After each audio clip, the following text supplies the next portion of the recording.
Bonjour Monsieur Jacques Malater. Pour la plupart des cinéphiles chinois, je pense qu'on vous a déjà connu via votre dernière œuvre, L'Homme de Pékin, les derniers secrets de l'humanité, tournée en 2022.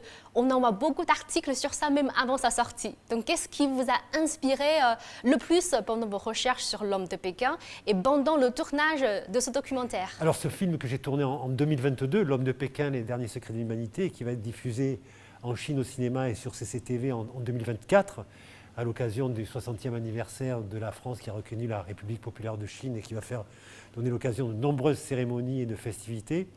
Ce film, ce qui m'a inspiré, c'est de raconter au monde entier, à travers la préhistoire chinoise, l'histoire de nos ancêtres. On a travaillé avec Yves Coppens, c'est un scientifique européen très très connu dans le monde, et avec le professeur Gao Qing de l'université de Pékin, qui est lui aussi très très connu dans le monde, pour élaborer un scénario de fiction qui puisse raconter la vérité, raconter des propos documentaires sur comment vivaient nos ancêtres. Et après, c'est mon travail avec les équipes chinoises. Et moi, j'ai pu travailler avec 200 techniciens chinois, avec 100 comédiens chinois. On a répété pendant plus de 3 mois. Donc voilà, on a fabriqué tout ça ensemble, entre la France et la Chine. C'est vraiment un film qu'on a fait. Votre avis sur la coopération sino-française dans la production cinématographique et que sont les futures opportunités? Alors moi, je crois qu'il faut vraiment travailler dans cette coopération, dans ces échanges culturels. Bon, les échanges culturels ont toujours existé, et heureusement, entre la France et la Chine. La France admire beaucoup la culture chinoise aime beaucoup la France. Donc je crois qu'il faut continuer à créer ces mélanges, à créer cette mixité, parce que c'est un enrichissement mutuel. On s'apprend mutuellement, là où on ne sait pas, l'autre nous apprend.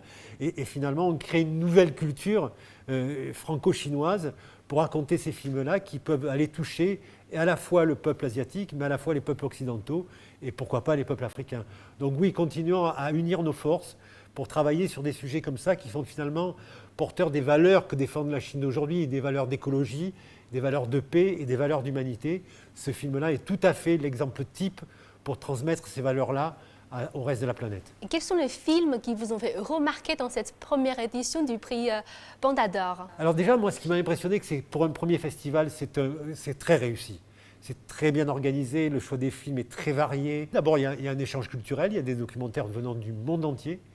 Et puis j'ai vu et je continue à voir les documentaires chinois que je regarde beaucoup depuis que je viens en Chine.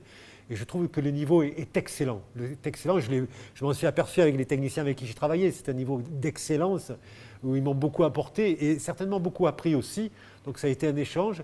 Et là, je vois les documentaires qui sont faits. C'est de très haut niveau. C'est une belle qualité d'image, c'est une belle qualité technique, mais c'est aussi une belle qualité de narration avec des sujets fondamentalement différents qui présentent à la fois la nature, l'humanité et le passé et le présent et qui parlent aussi du futur. Donc ce Golden Panda Award, c'est vraiment le reflet de ce qui se fait aujourd'hui. Et je lui souhaite longue vie parce que c'est mérité. Et je suis très fier et très honoré d'avoir été un des premiers à venir.